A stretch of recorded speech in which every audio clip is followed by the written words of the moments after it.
Right now, Colorado's scrambling to figure out how to help feed low-income families when the government shuts down SNAP food benefits next month, as long as the government's still shut down. The governor is asking people not to give to local food banks if they want to help, but to give to this umbrella organization instead. Our Spencer Soisher takes us inside the food chain, so to speak.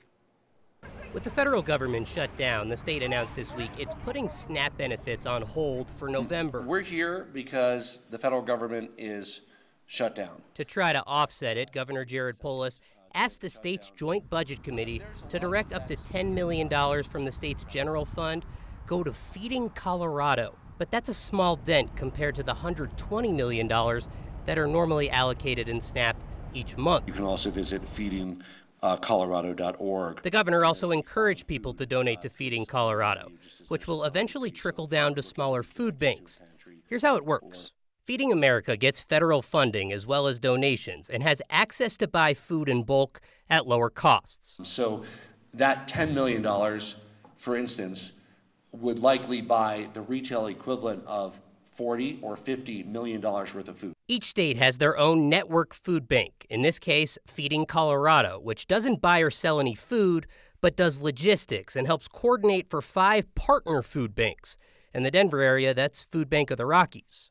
Food Bank of the Rockies uses that Feeding America access to buy food at lower costs and gives some of it away or offers their discounted rate to smaller partner food pantries like Angelica Village in Lakewood. We serve about 110 individuals a week with a food box of fruits and vegetables. Marissa Cantrell knows there's not enough money to go around right now, but she says this attempted fix has flaws. We are a Food Bank of the Rockies hunger relief partner, and we get about 25% of our food from Food Bank of the Rockies. That other 75% comes from local farmers.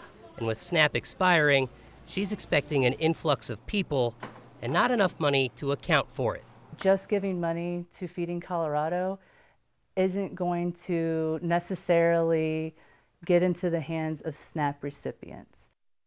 So having just $10 million to put towards something that normally costs about $120 million a month is probably impossible to solve. But another concern that was pointed out is the state of food insecurity in Colorado, with one Denver food bank telling me today they survived COVID, the migrant crisis, and then, Kyle, it just continues now. One thing after another. I presume when people are lining up at a food bank, they're not saying like SNAP recipients in one line, everybody else in another line, and people could be coming in for all kinds of reasons right now. Right, and this is hard to figure out how to structure this, but there's no real good way to target just to get to SNAP recipients.